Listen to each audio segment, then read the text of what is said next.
Assalamualaikum warahmatullahi wabarakatuh. Selamat siang Sobat Vokasi di seluruh Indonesia atau dimanapun Anda berada. Selamat datang di Vokasi Talks. Apa kabar Anda hari ini? Semoga saya harap hari ini Sobat Vokasi semua dalam keadaan sehat walafiat. Walaupun hari ini kita harus stay at home, melakukan semua kegiatan dari rumah. Dan kebetulan hari ini sudah Ramadan hari ke-26. Jadi tetap jaga imun dan tetap tingkatkan iman. Baik, Sobat Vokasi, hari ini sesi kali ini kita akan mengulik tentang Prodi Sarjana Terapan Teknologi Rekayasa Instrumentasi. Jika sebelumnya, hari-hari sebelumnya bahkan tadi pagi sudah ada sesi tentang beberapa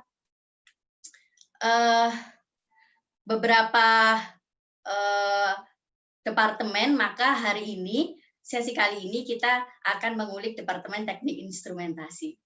Nah, sebelum itu, perkenalkan dulu saya Sevi Novendra Patrialova yang akan menemani Anda semua mengulik hingga 1 jam ke depan. 1 hingga 1,5 jam ke depan, ya. Sebelum itu saya ajak semua Sobat Vokasi untuk klik likes, ya, klik likes di bawah, kemudian subscribe dan klik tombol loncengnya juga agar teman-teman Sobat Vokasi bisa mendapatkan notifikasi tentang hal-hal yang terbaru dari pendaftaran di lingkungan Vokasi ITS. Jangan lupa kita juga punya sosial media, ya. Kita punya berbagai sosial media. Fakultas Vokasi juga punya sosial media Instagram. Instagramnya bisa teman-teman follow, ya. Teman-teman follow ini alamatnya @vokasiits. Kemudian juga punya Twitter. Twitternya alamatnya ini ya, Vokasi ITS Vokasi.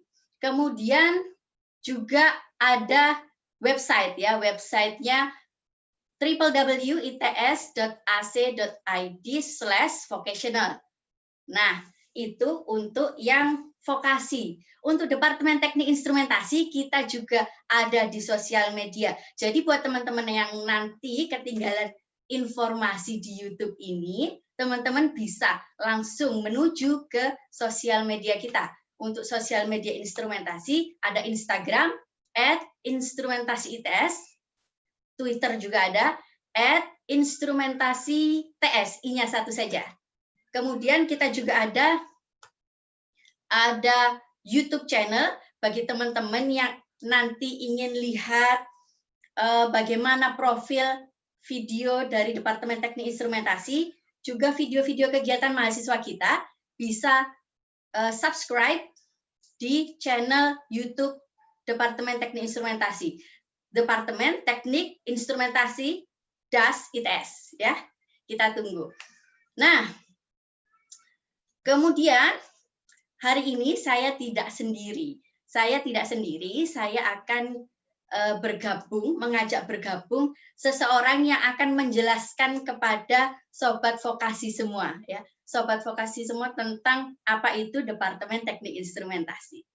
Nah, sebelum itu tadi ada yang ketinggalan, silakan klik share ya, share biar semua teman-teman yang sedang galau ya, mau kuliah di mana, segera bergabung bersama kita di sini, mengulik bersama biar mereka semua tahu, oh, kita ini cocoknya kuliah di mana, gitu ya. Oke. Sebelum itu kita panggil dulu, kita coba hubungkan kepada narasumber kita hari ini, yaitu Kepala Departemen Teknik Instrumentasi ITS, Bapak Dr. Insinyur Toto Suhartanto. Baik, Assalamualaikum Pak Toto. Waalaikumsalam warahmatullahi wabarakatuh. Terima kasih Pak Toto sudah bergabung di Vokasi Talks hari ini, mengulik tentang Departemen Teknik Instrumentasi. Apa kabarnya Pak? Baik-baik, Bu Syafi. Semoga demikian juga dengan Sobat Vokasi ITS. Ya, alhamdulillah, semoga begitu. Pak Toto, saya sedikit intermezzo ya. Beberapa waktu lalu saya itu sering mendapat pertanyaan. Bu Sevi ini ngajar di Departemen Teknik Instrumentasi, itu jurusannya tentang apa ya? Apakah instrumentasi itu tentang musik? Begitu Pak. Rata-rata pertanyaannya begitu. Nah, hari ini saya berharap Pak Toto bisa memberikan penjelasan mengenai apa itu Departemen Teknik Instrumentasi agar tidak ada lagi pertanyaan semacam itu, bahwa kita bukan sekolah musik. Begitu ya Pak? Nah, betul Bu Sevi. Oke, Baik, sebelum Bu Sevi, itu Pak Toto, saya akan mengajak dulu kepada para pemirsa, Sobat Vokasi yang sudah nonton, mungkin hari ini ada orang tua calon mahasiswa baru juga yang nonton, atau teman-teman lulusan SMA, SMK yang lagi nonton. Jika teman-teman Sobat Vokasi ada pertanyaan, silahkan. Silahkan ketikkan pertanyaannya di kolom sebelah kanan Anda, di layar Anda YouTube. Ya, di situ ada kolom, tuliskan di situ. Nanti saya akan bacakan di akhir sesi, dan kita akan menjawab semua keraguan, menjawab semua kebingungan teman-teman semua. Baik Pak Toto, santai saja, hari ini kita akan mengulik selama 1 jam sampai 1,5 jam ke depan. Silakan Pak Toto. Terima kasih. Monggo bisa dibantu saya slide-nya. Sobat Vokasi Indonesia, pertama-tama kami mengucapkan Assalamualaikum warahmatullahi wabarakatuh. Selamat berjumpa di sesi Vokasi Talk, di mana pada siang hari ini kami dari Departemen Teknik Instrumentasi mendapatkan kesempatan untuk memperkenalkan diri.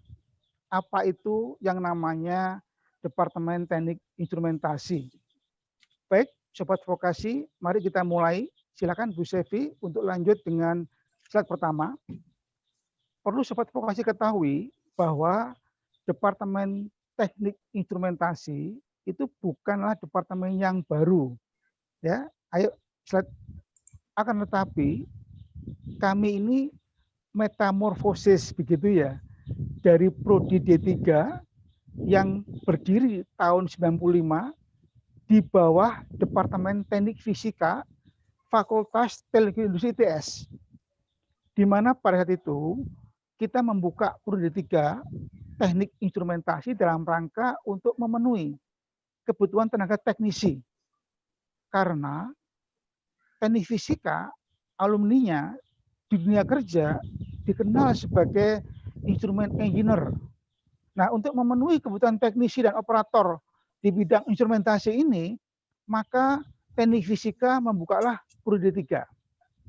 Nah, seiring dengan adanya perubahan daripada kondisi saat itu, di mana kita pada tahun 2010 itu kekurangan tenaga kalibrasi, kami diminta oleh Departemen Meteorologi untuk merubah daripada nama kita menjadi Departemen Meteorologi dan Instrumentasi. Mengapa? Karena tadi dikatakan Ibu Sevi bahwa yang namanya instrumen itu bukanlah instrumen musik, ya, tapi instrumen yang dipergunakan untuk fungsi pengukuran, fungsi pengendalian, dan fungsi safety di industri, baik itu industri manufaktur maupun industri services.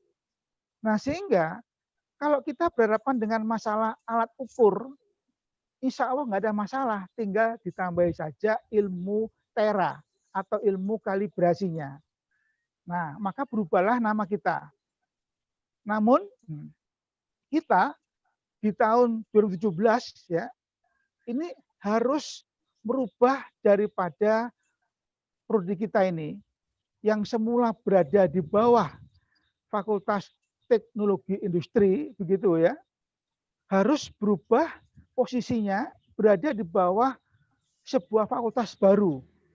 Karena D3 itu penekanannya lebih ke arah departemen yang membekali lulusannya dengan skill atau keterampilan begitu. Sehingga prodi yang membuka bidang akademik, teknik fisika, teknik elektro, teknik mesin, teknik kimia, teknik sipil, statistik, tidak boleh membuka prodi D3. Sehingga kami yang D3 ini harus berubah menjadi sebuah departemen di bawah fakultas baru bernama Fakultas Vokasi gitu. Dan pada tahun 2019 kita membuka prodi D4 karena D3 sudah tidak diperkenalkan lagi. D4 ini lulusannya bertitel sarjana terapan. Ya, bukan ST tapi STR. Nah, mari kita lihat apa kira-kira bedanya nih. Monggo Bu Sebi, next. Nah, kami Departemen Teknik Instrumentasi yang merupakan salah satu daripada anak ya dari teknik fisika ini lebih fokus ke arah minat ya, minat pendidikan di teknik instrumentasi. Nah, sehingga di sini kami mempunyai misi bahwa lulusan kami nanti itu akan kami bekali dengan kemampuan tentang instrumen yang berbasiskan engineering science dan teknologi terapan. Nah, di bidang apa tuh? Instrumentasi ini. Jadi nanti agak sedikit berbeda dengan alumni teknik fisika, begitu ya, dari sisi keterampilan instrumentasinya ini. Tapi secara basicnya insya Allah sama. Monggo Bu Sebi. Next. Nah, jadi di sini kami akan mencoba untuk menunjukkan mengapa kok kita ini memilih gitu ya ke vokasi, khususnya ke teknik instrumentasi begitu. Jadi kami saat ini pendidikan vokasi itu adalah pendidikan yang kurikulumnya adalah kurikulum dual system, yaitu ada vocational education, ada vocational training, di mana lulusannya nanti tidak hanya mendapatkan ijazah sarjana terapan, namun juga kami bekali dengan yang namanya sertifikat kompetensi, di mana sertifikat ini kami sesuaikan dengan job title, profesi instrumen technician dan instrumen engineer yang ada di lapangan. Yang kedua, di vokasi kami ada namanya program magang, suatu program link and match yang berdurasi 1 semester, yang tidak terdapat pada program akademik, di mana program magang ini dalam upaya untuk link and match dengan stakeholder yang akan menerima tenaga kerja di bidang instrumentasi ini. Sehingga program magang ini kami rancang sedemikian rupa supaya stakeholder tahu tentang kompetensi alumni kita itu. Dan alumni kita itu tahu bagaimanakah proyek instrumentasi di industri itu. Nah, ini kira-kira salah satu kekuatan daripada bidang vokasi ini yang sudah sesuai dengan program Mas Menteri, yaitu tentang kampus merdeka, di mana inti daripadanya adalah ada 1 semester magang di industri. Next. Silakan Bu Sebi.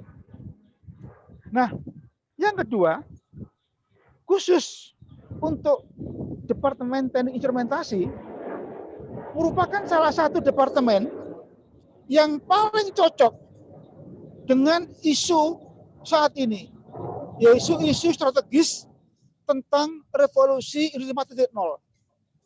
Mengapa? Coba kita lihat. Pada isu revolusi 4.0, itu keilmuan yang dibutuhkan adalah pertama adalah tentang sensor, kedua tentang monitoring tool, ketiga tentang instrumen, keempat tentang control system, di mana keempat keilmuan ini itu menjadi fundamental daripada kurikulum di teknik instrumentasi. Tinggal sekarang bagaimana kita menggunakan teknologi dalam ini adalah ICT supaya kita dapat melakukan monitoring by internet supaya kita bisa melakukan pengendalian by internet. Nah, itu kira-kira salah satu keunggulan daripada Departemen Teknik Instrumentasi. Salah satu departemen yang kurikulumnya sangat-sangat support dengan isu revolusi 4.0 ini. Monggo Bu Sevi, maaf agak terganggu sedikit dengan adzan, silakan aja. Oke, nah di sini Bapak Ibu sekalian, Sobat Vokasi, ya bisa melihat bahwa yang namanya instrumen itu bukan instrumen musik, tetapi instrumen di Departemen Teknik Instrumentasi adalah instrumen yang kita fungsikan untuk tujuan pengukuran atau measurement, untuk tujuan pengendalian, control, untuk tujuan safety. Oke, itu tujuan itu. Nah, sehingga kalau kita nanti bisa melakukan cyber physical, yaitu melakukan pengukuran dari jarak jauh, maka kita pasti dapat melakukan yang namanya apa tuh? Pengendalian dari jarak jauh. Dan setiap sistem itu pasti butuh safety system, yaitu sistem yang berfungsi untuk menjaga keamanan supaya tidak timbul yang namanya hazard atau bahaya yang bisa berujung kepada yang namanya accident. Oke, demikian Bu Sebi. Next, monggo.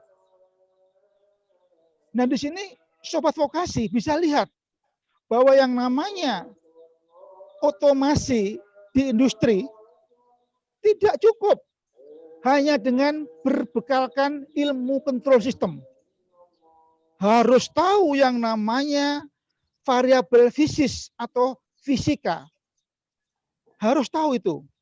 Kalau kita tidak tahu variabel fisis, maka jangan berharap kita bisa merancang sistem pengukuran, karena kita pasti salah dalam memilih alat ukurnya, pasti salah merancang kontrol sistemnya, dan pasti salah merancang daripada sistem pengamanannya. Karena tidak ada ilmu tanpa adanya fisika. Jadi kita adalah anak teknik fisika yang isinya adalah pembekalan kemampuan mengaplikasikan fisika di bidang industri. Next, Bu Sevi.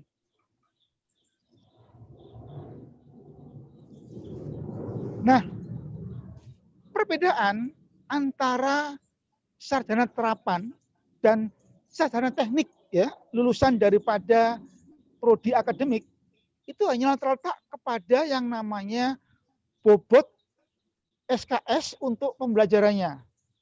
Jadi kalau di akademik 60% kurikulumnya adalah teori. 20-40% itu untuk praktek. Namun kami di vokasi kebalik. Jadi teorinya hanya 40%. Lalu 60%-nya ada praktek.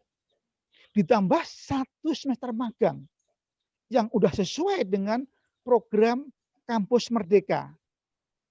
Dan sesuai dengan belajar merdeka. Kenapa? Karena kami telah mempunyai kurikulum yang siap untuk diterapkan pada program MEMES, multi entry, multi exit.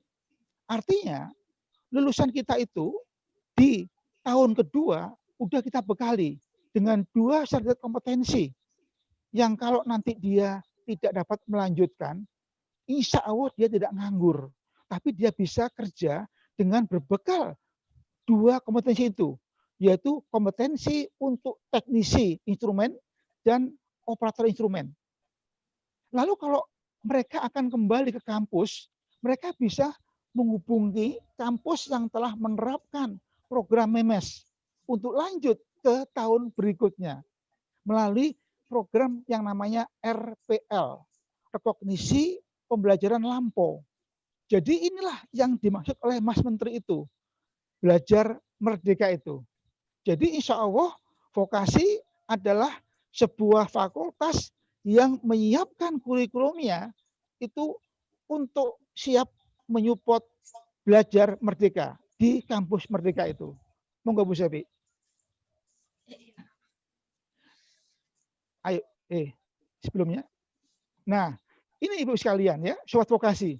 Jadi kami tunjukkan bahwa kami ini di tahun kedua itu membekali lulusan dengan 2 sertifikat sesuai dengan job title atau jabatan kerjaan yang ada di pasaran, yaitu sebagai teknisi instrumen dan sebagai operator instrumen. Tahun ketiga atau D3 kita tambah lagi dengan 2 kompetensi supaya dapat menjadi lead teknisi ya untuk dapat melakukan maintenance dari sebuah sistem instrumentasi. Dan di tahun keempat kita membekalinya dengan 2 lagi supaya dia bisa menjadi instrument engineer, yaitu kemampuan apa tentang troubleshooting dan engineering commissioning. Nah, ini kira-kira salah satu daripada kurikulum kami yang membedakan dengan kurikulum akademik. Silakan Bu Sevi. Next. Nah, jadi di tempat kami ya ada program magang 1 semester, di mana magang di prodi atau dokumentasi itu bukan program magang seperti di tempat-tempat lain. Mahasiswa disuruh untuk melamar, menunggu jawaban dari industri. Kita tidak. Kita melakukan koordinasi dengan stakeholder yang akan menerima kita untuk magang. Sehingga kita membuat magang tematik. Misalnya, kita dengan pihak Pertamina, ya, di mana kita bisa menghubungi Pertamina Retail, di mana di sana membawa daripada SPBU. Nah, saat ini Pertamina lagi menerapkan link aja. Itu adalah model pembayaran. Namun bagaimana antara SPBU dengan terminal BBM dalam mengorder kebutuhan BBM-nya tidak perlu order, tetapi pihak BBM dapat mengetahui secara online ketersediaan daripada BBM. Sehingga kita bisa membuat sebanyak sistem monitoring melalui IoT ini. Bentuk daripada kesiapan daripada prodi kita terhadap isu Industri 4.0. Nah, sehingga masa magang ini mendapatkan semacam kayak tempat karena kita bukan ngerusui tempat magang, namun kita menawarkan sesuatu yang dibutuhkan. Itu contoh daripada bentuk magang tematik daripada implementasi ini. Karena kita tahu bahwa magang itu adalah program membranding tentang calon lulusan kita kepada pihak stakeholder supaya tahu. Nah, ini kira-kira kelebihan daripada prodi D4 dan instrumentasi. Nah, untuk yang program Merdeka Belajar 2 semester di bulan lain, prodi kami tidak melakukan atau menyarankan kepada mahasiswanya magang di Fakultas Hukum, Sosial, Ekonomi, atau di prodi yang tidak serumpun. Karena kita harus menjaga yang namanya kompetensi atau capaian pembelajaran prodi. Prodi mempunyai misi untuk mencetak lulusan yang memiliki atribut kompetensi. Maka prodi teknik instrumentasi dalam membuat Merdeka Belajar ini melakukanlah koordinasi dengan prodi-prodi yang serumpun. Sehingga CPL prodi tidak akan lepas. Namun mahasiswa kita bisa melakukan kuliah di prodi lain dalam rangka untuk saling melengkapi daripada keilmuan di bawah rumpun keilmuan yang sama. Jadi ini salah satu keunggulan daripada prodi D4 teknik instrumentasi yang telah ready dengan konsep Merdeka Belajar. Ayo next Bu Fitri, Bu Sevi. Next. Nah, untuk itu ya kami Departemen Teknik Instrumentasi telah melakukan yang namanya penjajakan baik dengan stakeholder, mitra, magang tematik, magang mutualisme, saling menguntungkan. Industri dapat hasil, mahasiswa dapat tempat, sehingga tidak merusui Akhirnya apa? Bisa tepat waktu dan diketahuilah oleh suatu industri. Sehingga industri nanti kalau cocok dengan ini bisa langsung ngambil, nggak perlu lagi melakukan rekrutmen seperti kucing dalam karung begitu. Nah, untuk koordinasi Merdeka Belajar kami telah melakukan kerjasama dengan Politeknik Negeri Jakarta, dengan PEM Angkatan Cepu, dan dengan TEDI UGM. Ayo next. Selain itu, kita juga melakukan kuliah tamu dengan mengundang para alumni. Tidak hanya alumni teknik instrumentasi loh ya, teknik fisika, tidak. Tapi semua alumni yang kita butuhkan keilmuannya untuk menambah wawasan dan soft skill daripada mahasiswa di departemen kami. Ayo next, Bu Sevi. Nah, ini adalah bentuk daripada magang kita. Magang bersertifikat di PT Inka, di PLN, di PJP, dan di Pelindo. Insya Allah nanti kami akan buka juga ke unit atau institusi lainnya. Silakan Bu Sevi. Nah, dalam rangka untuk menyupport daripada ketersediaan peralatan, maka kami harus berupaya untuk bisa mendapatkan hibah daripada stakeholder atas peralatan yang mereka anggap sudah obsolete, namun berfungsi. Nah, ini bisa kita manfaatkan dalam rangka untuk pengembangan prasarana di lab kita, supaya bisa menunjang daripada perhatian kita. Oke, baik Bu Sevi, next. Monggo Bu Sevi, selanjutnya. Nah, ini kolaborasinya. Ayo, next. Silakan lagi, Bu Sevi. Nah, jadi ini adalah salah satu daripada sarana kita. Jadi kita memiliki 3 buah laboratorium. Laboratorium instrumentasi pengukuran, laboratorium instrumentasi pengendalian, dan laboratorium safety system. Tadi saya katakan bahwa kita akan mengembangkan instrumen untuk 3 fungsi itu. Kita memiliki 6 buah ruang kelas, mempunyai sebuah ruang seminar yang cukup besar, di mana semua ruangan ini ber-AC dan ber-WiFi, gitu ya. Nah, sehingga kita membantu daripada proses pembelajaran ini. Oke, yuk next. Nah, kita di dalam memberikan kompetensi kepada alumni kita tidak hanya berupa kompetensi yang sifatnya hard skill, namun kita juga membangun soft skill mereka dengan cara melakukan kegiatan outbound, kegiatan student exchange, ya, seperti yang tampak dalam gambar-gambar ini. Jadi kita membekali hard skill dan juga soft skill. Ayo next.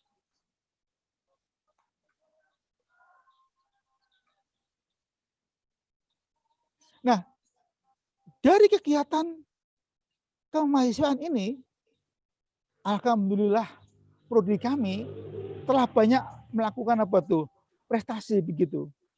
Ini adalah salah satu daripada bentuk kita tidak hanya memberikan hard skill, tapi kita juga memberikan soft skill melalui kejuaraan yang diikuti oleh para mahasiswa kita.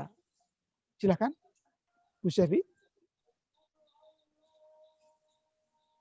Ini yang terakhir tahun 2020 dan 2019 begitu ya, prestasi yang diraih oleh mahasiswa teknik instrumentasi. Yuk, next. Silakan Bu Sevi. Nah, ini adalah daftar daripada prestasi mahasiswa teknik instrumentasi di kancah lomba-lomba. Yuk, silakan Bu Sevi. Nah, perlu diketahui bahwa teknik instrumentasi ya itu instrumennya tadi saya katakan untuk 3 fungsi. Jadi tidak hanya di industri, tetapi juga bisa di bidang medical, di sarpras kedokteran, di departemen perhubungan untuk transportasi laut, udara, dan darat. pasti butuh instrumen. Di bidang pertanian, butuh instrumen. Di Departemen Lingkungan. Oke ya. Nah, sehingga lulusan kita itu bisa dilihat, ya, dilihat persentasenya, di mana memang di terbesarnya ada di bidang industri. Nah, kalau sampai nanti lulusan teknik informasi itu persentasenya adalah ke arah marketing, bermasalah ini pendidikannya. Tapi kalau dilihat dari profil kita, banyak berarti kita on the right, artinya benar dalam hal pendidikan kurikulumnya. Ayo, next. Yuk. Lalu bagaimana kira-kira lulusan daripada prodi D4 teknik instrumentasi itu? Dulu D3 ya. Apakah nggak bisa kuliah lanjut di internasional? Salah besar. Kita lihat ini, contoh-contoh daripada mahasiswa kami yang dari D3 dulunya ya, itu bisa lanjut kuliah ke NTUST Taiwan, dan bahkan sekarang ini ada yang sedang menempuh jenjang S3 di teknik fisika berjumlah 3 orang. Ini menunjukkan bahwa kita vokasi siap untuk mencetak lulusan yang juga siap untuk melanjutkan program ke S2, ke S3 di bidang akademik. Karena tadi saya katakan, kami teknik instrumentasi salah satunya prodi yang membekali lulusannya dengan kemampuan rekayasa basic science dan teknologi di bidang keteknikan. Sehingga unsur basic science sangat kental. Sehingga kalau dia lanjut ke bidang akademik, insya Allah tidak mengalami kesulitan. Silakan Bu Sevi. Nah, kami teknik instrumentasi memiliki 4 jalur penerimaan. Jalur pertama adalah jalur prestasi SMK, di mana ini sudah lewat ya, karena yang dilihat adalah nilai daripada akademik. Nah, selain lewat prestasi akademik ini, anak-anak dari SMK atau SMU yang mempunyai trofi ya atau sertifikat juara pertama di bidang lomba Scientek ya, insya Allah bisa mendaftar ke kami, dan insya Allah kami terima selama lomba itu tingkat nasional, bukan gala desa loh ya, saya nggak mau begitu, dan di bidang Scientek. Kemudian jalur kedua adalah jalur prestasi SMA MA ini gitu ya. Nah, oke. Yang ketiga adalah reguler. Nah, yang akan datang ini yang lewat nilai hasil UTBK. Oke. Nah, nanti kita juga akan mengadakan kemampuan akademik selain nilai UTBK itu. Bagi yang gagal lewat jalur 1, 2, dan 3, kami di vokasi mempunyai jalur kemitraan dan mandiri. Kalau orang tuanya bekerja di perusahaan yang ada MOU dengan ITS, silakan lewat jalur kemitraan. Bagi yang nggak punya, silakan lewat jalur mandiri. Dengan catatan nilai UTBK-nya, nah ini bisa masuk ke dalam syarat minimal kita. Bukan semata-mata kita melihat dari nilai uang. Nah, namun jalur kemitraan mandiri ini agak berbeda dengan jalur 1, 2, dan 3. Ada yang namanya uang sumbangan institusi, di mana untuk departemen kami, teknik instrumentasi, ada sumbangan ini sebesar 50 juta rupiah. Dan uang kuliah tunggalnya atau uang kuliah per semesternya tidak sama dengan lewat jalur 1, 2, dan 3.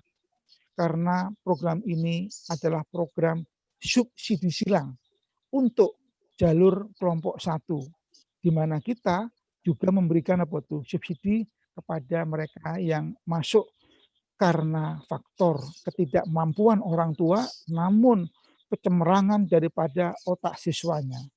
Jadi ini kira-kira alasan kita membuka program jalur yang keempat ini. Silakan Bu Sevi. Nah, di sini kita tunjukkan bagaimanakah tingkat keketatan kompetisi daripada siswa bisa diterima di prodi kami ini. Jadi tahun lalu kemarin ya kita ini mempunyai daya tampung 2 kelas. A 45 orang, jadi kita punya 2 kelas. Ternyata pendaftarnya, peminatnya ada 830. Sehingga kalau kita bagi dengan 90 ini, maka kompetisinya adalah 1:9. 9 pendaftar, 1 yang diterima. Ini tidak jelek menurut saya. Coba nanti Sobat Vokasi cek ya, cek di prodi akademik ITS punya hampir 63. Itu bahkan ada loh ya, prodi yang 1:1. Ya, 1:1 akademik itu.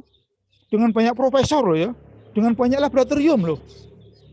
Sementara kami yang baru berdiri ya dari tempat ini telah mencetak apa tuh tingkat 1:9 ini. Kenapa? Mereka tahu bahwa instrumen itu sangat dibutuhkan di era revolusi industri 4.0 yang akan menggantikan tenaga manusia dengan mesin. Nah, siapa itu? Ya kita yang mampu buat sistemnya itu. Ayo, next Bu Sevi. Kalau saudara ingin tahu, bisa lihat lokasi kami persis ada di arealnya Geraha ITS yang dipakai untuk acara exhibition, acara kemanten ataupun acara rekrutmen tenaga kerja. Sangat dekat sekali. Dan ini ada situsnya kalau ingin tahu detail. Ya, ayo next Bu Sevi. Baik, terima kasih Pak Toto. Terima kasih Pak Toto atas penjelasannya yang luar biasa. Sudah dijelaskan apa itu teknik instrumentasi, kemudian bagaimana kancah mahasiswanya di situ. Nah, Sobat Vokasi semua, semoga yang dijelaskan Pak Toto memberikan pandangan baru gitu ya, pandangan baru tentang apa itu instrumentasi. Sebelum itu setelah ini akan kita lanjutkan dengan sesi tanya jawab. Di sini sudah ada beberapa teman-teman yang menuliskan pertanyaan di kolom komentar. Nah, tapi sebelum itu saya akan ajak kembali, saya tidak akan bosan ajak teman-teman untuk follow sosial media kami. Di sini bisa dilihat ada Instagram @instrumentasi_ITS I-nya 2, kemudian kita ada Twitter juga. Buat teman-teman yang hits di Twitter @instrumentasi_TS I-nya 1. Ya, untuk yang mau nonton video-video tentang kegiatan mahasiswa kita, tentang departemen kita, silakan subscribe YouTube channelnya di Departemen Teknik Instrumentasi DAS ITS. Nah, untuk yang tadi sudah dijelaskan oleh Pak Toto, apa-apa saja dan ingin lihat lebih lanjut, ingin baca sendiri, boleh, kita ada semuanya itu di website ya, www.its.ac.id/instrumentasi. Kemudian untuk info-info pendaftarannya juga ada, silakan akses di smits.its.ac.id/vokasi. Nah, baik Pak Toto, setelah ini kita akan menuju ke membacakan komen-komen ya, komen pertanyaan dari Sobat Vokasi yang sudah nonton. Kita sama-sama di sini tadi. Baik, sebentar Pak Toto. Saya akan lihat dulu. Wah, rupanya cukup banyak yang bergabung bersama kita. Di sini ada pertanyaan pertama dari Etika Dwi ya, dari Etika Dwi, pertanyaannya adalah prospek kerjanya apa dan di mana ya Pak Bu? Nah, tadi sudah dijelaskan, mungkin Pak Toto bisa cerita lagi untuk menjawab pertanyaan ini. Jadi profesi dan instrumentasi ini memang tidak banyak dibutuhkan di setiap industri ya. Tapi lingkup daripada kerja kita itu bisa luas gitu ya. Dalam arti kalau kita bekerja di industri, itu ada 2 industri ya. Industri manufaktur, yaitu membuat produk kayak petrokimia, semen, Unilever, pokoknya apapun lah. Industri manufaktur itu pasti butuh orang instrumen. Karena instrumen adalah otak daripada pabrik.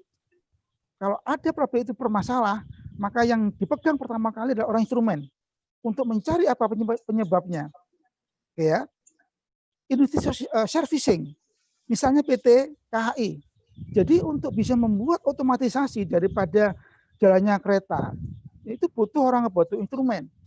Di Airnav yang mengatur traffic daripada pesawat, di Garuda, ya, pokoknya semua yang bersifat pengendalian itu pasti butuh orang instrumen. Oke ya. Di mall. Jadi kalau Anda tahu yang namanya mall di Surabaya itu pasti ada yang namanya sistem pengondisian udara. Itu pasti butuh orang instrumen untuk mengontrol temperatur, kelembapan, mengontrol cahayanya begitu. Sampai di satu mall yang di jalan Tunjungan itu sudah ada untuk mengendalikan daripada jumlah area parkirnya. Jadi jangan khawatir mengenai profesi instrumentasi ini.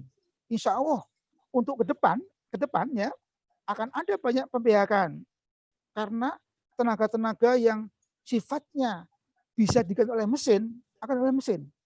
Nah kita orang instrumen yang mengerti tentang mechanical, tentang electrical, tentang control system, tentang sedikit ICT, insya Allah bisa menjadi sistem engineer yang nggak akan digantikan oleh robot atau mesin. Demikian Bu Sevi. Baik, terima kasih Pak Toto. Wah, itu tadi gambaran yang mudah untuk dibayangkan para adik-adik. Contohnya tadi Pak Toto bilang di mall. Nah, itu ada automatic door yang bisa buka sendiri, kemudian ada lift, kemudian ada penerangannya, sistem udara, semuanya itu adalah instrumentasi ya Sobat Vokasi. Kemudian kalau kalian tahu di mall yang ada tunjukkan berapa lahan parkir yang kosong, kemudian ada sensornya, ada lampu-lampu warna merah dan biru, itu juga instrumentasi. Ya, itu adalah contoh mudahnya ya Pak Toto. Kemudian ada pertanyaan lagi dari Afif Koirudin. Pertanyaannya seperti ini. Teknik mesin, mungkin di SMK jurusan teknik mesin, ya, masuk ke instrumentasi apakah mempunyai peluang besar, Bu? Padahal di vokasi juga ada prodi manufaktur dan konversi energi. Lalu apakah teknik mesin juga dapat masuk di statistika bisnis vokasi? Jadi pertanyaannya, apakah SMK dengan jurusan kejuruan teknik mesin itu cocok masuk instrumentasi, Pak? Begitu. Pertanyaan pertama itu. Mungkin. Jadi begini ya. Jadi saya katakan bahwa teknik instrumentasi itu lahir dari teknik fisika. Teknik fisika memiliki 5 bidang minat. Salah satunya adalah bidang minat rekayasa instrumentasi. Nah, rekayasa instrumentasi itu adalah sebuah bidang minat keilmuan. Bagaimana kami bisa melakukan pengukuran, pengendalian, dan pengamanan. Kalau kita mau memonitor yang namanya burner ya, katakanlah di pembangkit lah, ya pembangkit, ada namanya boiler, yaitu unit yang dipergunakan untuk merubah air menjadi superheated steam atau steam yang sangat-sangat kering untuk penggerak daripada turbin. Kita tidak akan bisa memproduksi yang namanya steam yang sangat-sangat kering kalau nggak ada instrumen untuk mengukur. Nah kita, orang teknik instrumentasi, tidak asal di dalam melakukan pemilihan sensor dan teknologinya. Nah inilah pembeda kita. sebagai anak teknik fisika, jadi kita itu akan membekali kepada lulusannya adalah kemampuan untuk melihat proses fisik perubahan air menjadi uap itu. Kalau kita tahu proses fisiknya, insya Allah kita akan tahu memilih jenis sensor dan peletakannya. Nah, ini salah satu daripada keunikan kita itu, ya, tidak sekedar ngukur, tapi tahu proses fisiknya. Nah, anak SMK mesin pasti diajari namanya mekanika, pasti diajari namanya konversi energi. Tadi misalnya mesin uap. Jadi kalau masuk ke kami, nggak ada masalah. Karena di kurikulum kami itu ada mata kuliah yang namanya mekanika fluida, yang namanya termodinamika, yang namanya perpindahan kalor dan massa.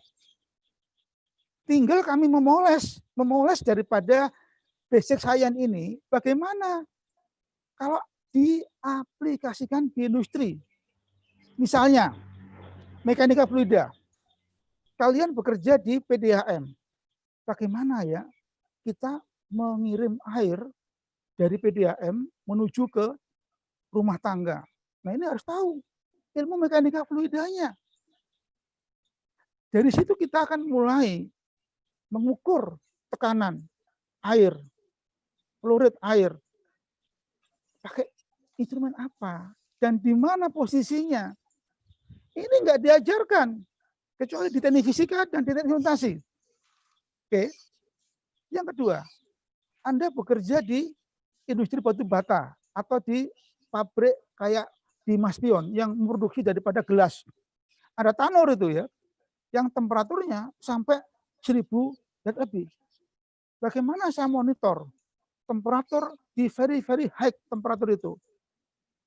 Nah, ini nggak sembarangan, karena harus tahu karakter daripada temperatur dan tempatnya itu, supaya kita bisa memilih sensor yang tahan untuk T setinggi itu dan di mana tempatnya. Untuk mekanik, ya, Anda sekarang tahu bahwa yang namanya sudah motor sudah tidak ada lagi yang pakai karburator, nggak ada. Semua pakai ECU, Electronic Control Unit, ya. Ini nggak bisa. Kita hanya bicara masalah ECU dari kacamata elektronika. Hanya tahu microcontroller, tahu program. Salah besar. Mengapa? Karena ECU dirancang dalam rangka untuk efisiensi pemakaian bahan bakar dan supaya bisa menghasilkan tarikan daripada motor itu. Jadi sepeda motor itu ya ada sensor daripada torsinya. Pada saat dia naik, datar, menurun. Nah, ini kan kita harus tahu berapakah volume bahan bakar yang harus saya spraykan ke dalam ruang bakar. Ya. Nah, ini sekarang kita tidak ada pakai karburator, tapi pakai yang namanya apa tuh? Aktuator yang dikontrol openingnya dengan menggunakan yang namanya microcontroller itu. Nah, prodi yang membekali lulusannya dengan pemahaman tentang mekanika, yaitu objeknya bisa motor, bisa apa tuh mobil. Kalau mobil ada namanya VVTi pada Toyota, VTEC pada Honda, Mivec pada Mitsubishi. Semuanya sama, yaitu bagaimana saya mengatur suplai bahan bakar ke ruang bakar berdasarkan multi information, ya, multi information. Nah, ini kira-kira salah satu bentuk daripada sarjana teknik instrumentasi juga dibutuhkan di TAM, Toyota Astra Motor Manufacturing, yang menangani masalah engine ini gitu. Yang sekarang ini TAM lagi mengembangkan namanya adaptive suspension. Bagaimana saya nanti membuat mobil yang sudah tidak lagi menggunakan hidrolik atau menggunakan udara, tapi menggunakan gelombang elektromagnetik. Jadi nanti akan kami pasang yang namanya kamera di bumper depan untuk mengcapture daripada kontur permukaan jalan. Nah, kita ada mata kuliah tentang opto ini gitu loh, tentang gelombang ini gitu loh. Nah, info itu kita olah pakai mikro dengan menggunakan kecerdasan buatan yang kita embeddedkan, kita tanam ke dalam mikrokontroller itu. Lalu mikro akan memerintahkan kepada magnet yang kita atur besar kecilnya untuk menghasilkan gelombang elektromagnetik sebagai pengganti suspension. Nah, ini kira-kira ya daripada bidang kami. Yang insya Allah anak mesin nggak ada masalah, anak elektro nggak ada masalah, anak kimia nggak ada masalah. Pokoknya selama yang berasal dari IPA, insya Allah tidak akan mengalami kesulitan. Karena kita adalah departemen yang memberikan bekal kepada lulusannya rekayasa basic science, yaitu fisika, matematika, kimia, ya, untuk direkayasa dengan teknologi yang ada saat ini gitu loh, menjadi produk di bidang keteknikan. Itu demikian Bu Sevi ya. Baik, terima kasih Pak Toto atas penjelasannya. Jadi buat teman-teman Sobat Vokasi yang lulusan dari SMK jurusan teknik mesin, teknik elektro, teknik kendaraan ringan, teknik listrik, semuanya bisa ya, semuanya bisa bergabung bersama kami di Prodi Sarjana Terapan Teknologi Rekayasa Instrumentasi. Untuk lebih memantapkan diri, mungkin teman-teman Sobat Vokasi bisa akses website www.its.ac.id/instrumentasi. Di situ ada silabus dan kurikulum Prodi Sarjana Terapan Teknologi Rekayasa Instrumentasi. Silakan dilihat, ada mata kuliahnya, adakah kesesuaian dengan mata pelajaran saat di sekolah gitu ya. Mungkin untuk memantapkan diri langsung saja akses linknya ke situ ya. Ada semua informasinya. Kemudian kita lanjut ke pertanyaan selanjutnya dari Fitriana, Pak Toto. Ada yang bertanya mengenai bedanya prodi rekayasa instrumentasi, rekayasa otomasi, dan rekayasa manufaktur itu apa ya Pak? Nah tadi sempat disinggung oleh Pak Toto ya bahwa bedanya adalah kita belajar mengenai prosesnya. Ada proses fisis ya. Tidak hanya itu ya Pak. Silakan monggo. Oke. Jadi kami jelaskan ya. Anda tahu namanya gesit. Motor listrik produk daripada ITS. Ya. Itu produk yang di mesin, manufaktur. Nah, ya.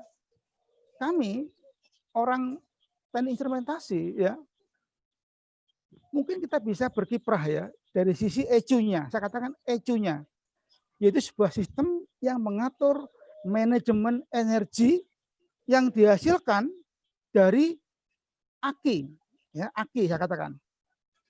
Loh, mengapa Pak? Kita tadi katakan bahwa yang namanya motor itu ada penumpang, oke? Berpengaruh ya antara orang yang kurus dengan orang yang gemuk. Kenapa? Ada namanya gaya aksi, namanya gaya normal, aksi reaksi itu loh, W itu. Itu berdampak kepada yang namanya gaya gesek dari permukaan roda yang kontak dengan tanah. Oke. Belum lagi dengan yang namanya apa tuh? Kondisi jalan, kondisi daripada angin. Nah, kalau kita mempunyai yang namanya ECU, itu ketika kita starter daripada apa tuh? Mobil, motor listrik ya, itu harus tahu dulu berapakah ketersediaan daripada listrik yang ada di aki saya itu. Nah, lalu dari beban ini dan rute yang tidak ditempuh, itu akan muncul nanti sampai berapa kilo gitu loh. Nah ini nggak akan bisa dilakukan oleh prodi yang tidak membekali lulusannya dengan yang namanya fisika. Oke, fisika ya. Jadi fisika itu belajar masalah energi gitu loh.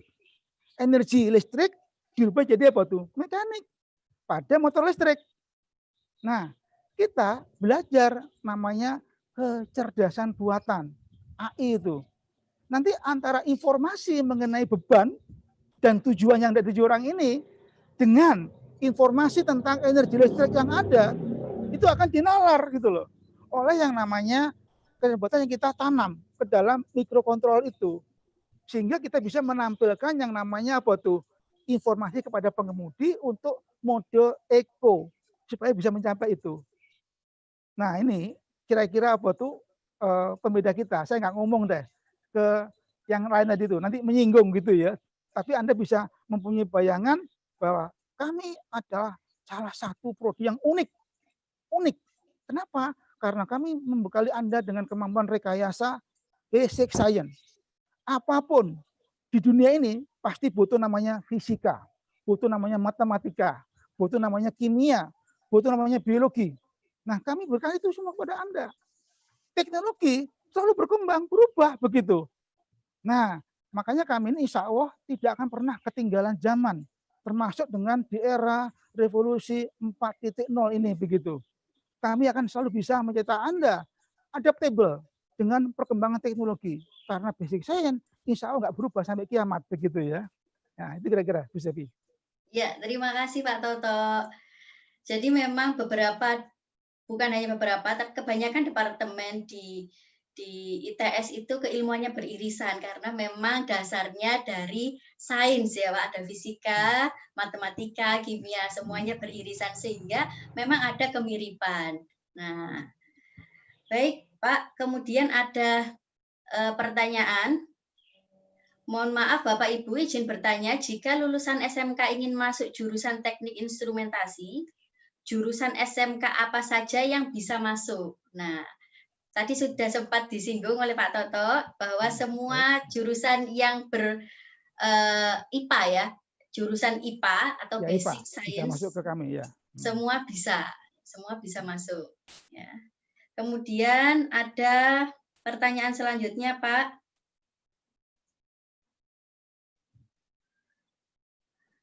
Bedanya teknik sarjana terapan instrumentasi dan kontrol dengan teknik elektro S1 atau D4 elektrootomasi.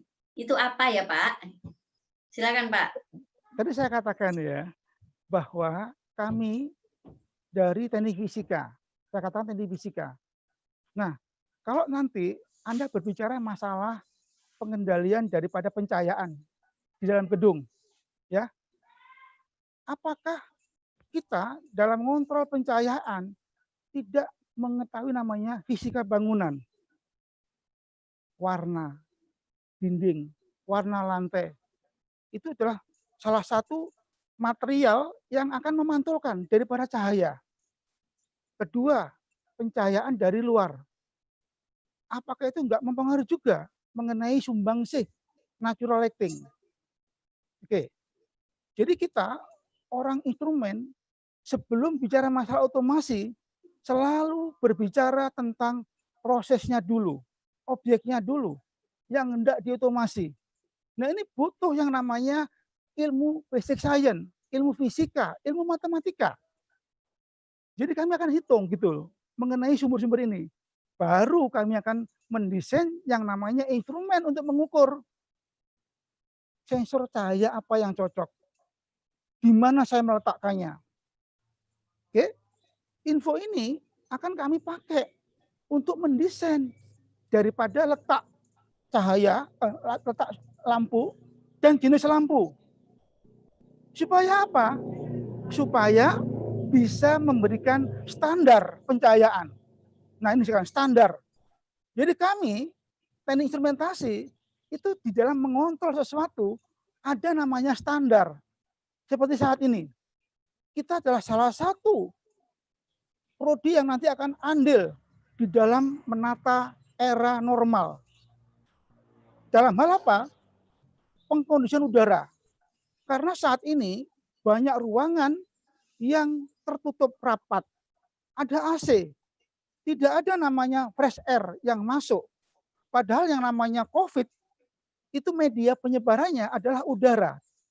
Nah, sekarang kami ini akan merancang yang namanya green healthy building. Sebuah building yang sehat buat penghuninya melalui apa? Pengendalian fresh air supply.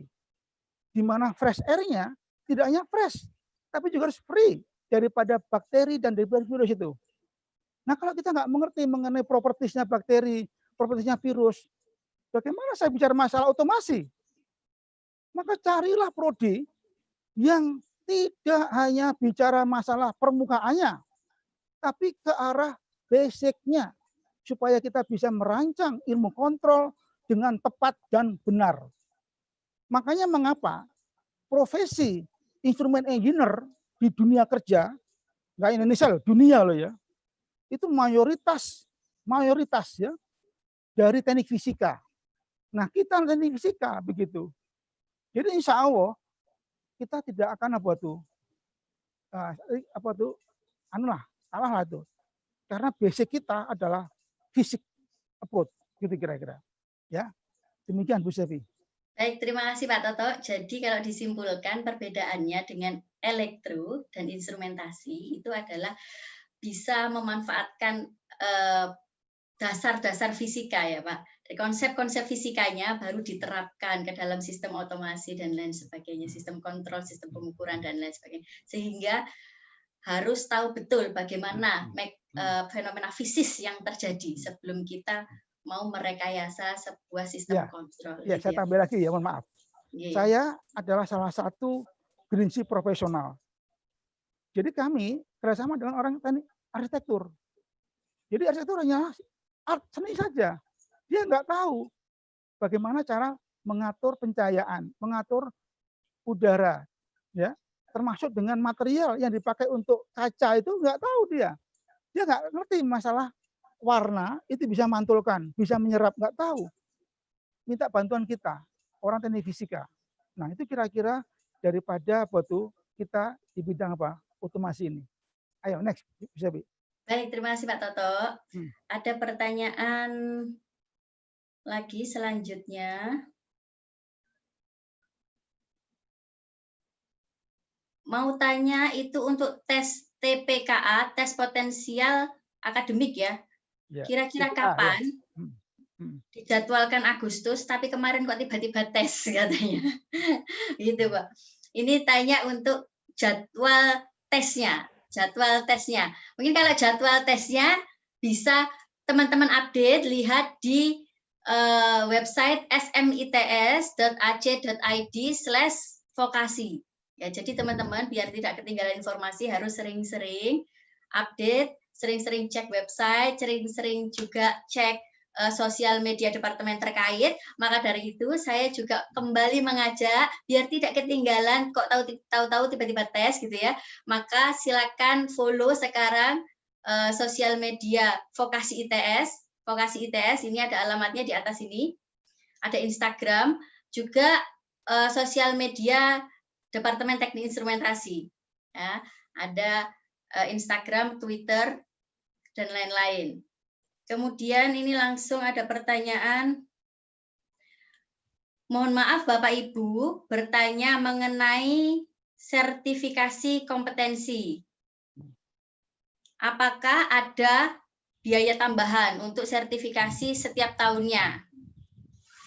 Ya, yang namanya sertifikasi itu yang menyelenggarakan adalah LSP, Lembaga Sertifikasi di bawah BNSP. Ya.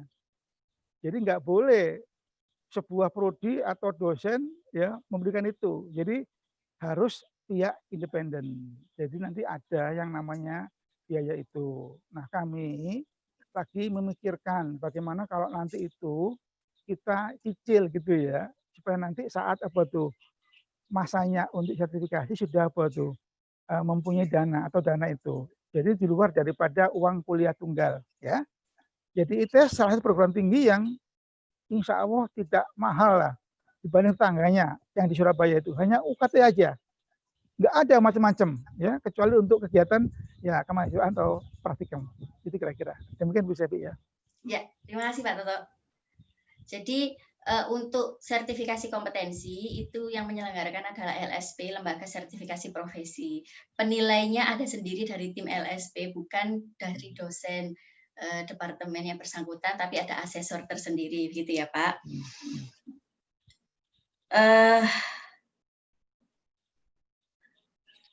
Ada yang bertanya, untuk jalur 3 dan 4 tetap perlu menyerahkan nilai raport atau tidak ya Pak? Silakan Pak Toto. Ya oke, sesuai dengan info tadi. Jadi nggak ada. Yang dinilai adalah nilai ujian tulis berbasis komputer, gitu ya. Nah, itu usahakan rata-rata Anda di atas 550, gitu ya. Karena tahun lalu itu ya agak tinggi, mohon maaf begitu loh. Ya. Jadi hanya nilai UTBK. Namun untuk yang vokasi nanti kemungkinan gitu ada yang apa tuh ujian tambahan bagi prodi yang memang apa tuh memerlukan itu gitu loh ya. Kalau dirasa mungkin anak ini dari apa tuh SMK yang keilmuannya gitu kurang begitu apa tuh banyak bisa ikut di prodi ini. Demikian dari kami. Baik Pak Toto, terima kasih. Saya ingin menambahkan sedikit tadi untuk yang kelompok 3 dan 4 memang menggunakan nilai UTBK dan ada beberapa tes, tapi kami sarankan jika memang ada nilai rapot untuk pendukung dan sebagai bahan pertimbangan lanjutan boleh disertakan nilai rapotnya ya Pak gitu. Kemudian tadi Pak Toto sempat menyampaikan di presentasi di awal bahwa untuk jalur prestasi sudah terlambat, itu saya sedikit ingatkan Pak Toto itu masih berlangsung sekarang hingga 29 Mei, jadi tinggal beberapa hari lagi. Nggak lama waktunya, jadi teman-teman yang punya prestasi silakan mendaftar di jalur prestasi. Kemudian kalau ternyata di jalur prestasi belum beruntung, jangan khawatir, Anda tetap bisa mendaftar kembali di jalur 3 atau jalur 4 gitu ya. Kelompok 3 atau 4. Ada keistimewaannya di sini. Saya sampaikan keistimewaan untuk jalur vokasi. Jalur vokasi ini diperuntukkan bagi teman-teman yang akademiknya bagus, jadi rapot ditunjukkan nilai rapot, kemudian ranking 1 hingga 15 paralel di sekolah itu bisa masuk di jalur prestasi. Kemudian juga ada untuk prestasi kesiswaan, jadi misalnya aktif menjadi pengurus OSIS, pengurus organisasi sekolah, kepanitiaan itu bisa. Semua yang Anda punya sertifikatnya silahkan diupload saja ya sebagai bahan pertimbangan. Kemudian untuk teman-teman yang dari MA misalnya hafiz Al-Qur'an, hafal Al-Qur'an 10 juz, 15 juz, bagus-bagus semua juz hafal. Itu kami sangat memberikan apresiasi. Untuk hafiz atau penghafal Al-Qur'an kita bisa menerima di jalur prestasi. Kemudian untuk yang spesial lagi, juara 1 hingga 3, 1, 2, 3, lomba-lomba. Baik tingkat internasional, nasional maupun regional, atau dari kegiatan inspection yang diselenggarakan setiap tahunnya oleh Departemen Teknik Instrumentasi. Juara 1 sampai 3 bisa masuk langsung ke Departemen Teknik Instrumentasi. Nah, kira-kira itu Bapak. Untuk teman-teman saya ingatkan kembali, jika ada pertanyaan yang belum terjawab, jangan khawatir, tetap bisa bertanya melalui beberapa kontak. Ini misalnya jika ingin bertanya mengenai vokasi secara keseluruhan, bisa tanya melalui DM Instagram, di Instagramnya ini, atau nge-tweet di Twitter, atau WA. Kalau pengen WA, ada nomor WA-nya di sini. Tapi untuk pertanyaan mengenai departemen instrumentasi bisa DM saja, tidak ada nomor WA-nya. Tadi ada yang tanya apakah ada nomor WA. Mohon maaf tidak ada nomor WA-nya, tapi bisa langsung DM di @instrumentasi ITS. Langsung nyambung kecil semua, I-nya 2, instrumentasi ITS. Ya, atau nge-tweet di instrumentasi TS, I-nya 1. Nah, pasti kami akan balas pertanyaan-pertanyaan sobat vokasi semua. Baik, Pak Toto, kita tidak punya banyak waktu, mungkin ini kita cukupkan dulu. Buat teman-teman sobat atau sobat vokasi yang ingin tanya jawab lagi, kita sambung melalui sosial media kita. Nah, terima kasih Pak Toto atas kesempatannya sudah bersedia mengulik departemen ini. Jangan lupa teman-teman sobat vokasi bisa share video ini ke teman-teman yang lain biar semuanya tahu tentang apa departemen ini. Bagi yang ketinggalan live streaming ini tadi, jangan khawatir, video ini akan kami upload di channel Vokasi ITS. Jadi bisa ditonton kapanpun teman-teman mau, gitu ya. Baik, akhir kata, terima kasih Pak Toto, terima kasih teman-teman semua pemirsa di rumah yang sudah nonton kita sampai sekarang. Kita tunggu teman-teman semua bergabung bersama kami di program studi Sarjana Terapan Teknologi Instrumentasi. Bergabung bersama kami berprestasi menjadi generasi penerus bangsa yang cerdas dan kompeten. Akhir kata, saya akhiri. Assalamualaikum warahmatullahi wabarakatuh. Waalaikumsalam warahmatullahi wabarakatuh.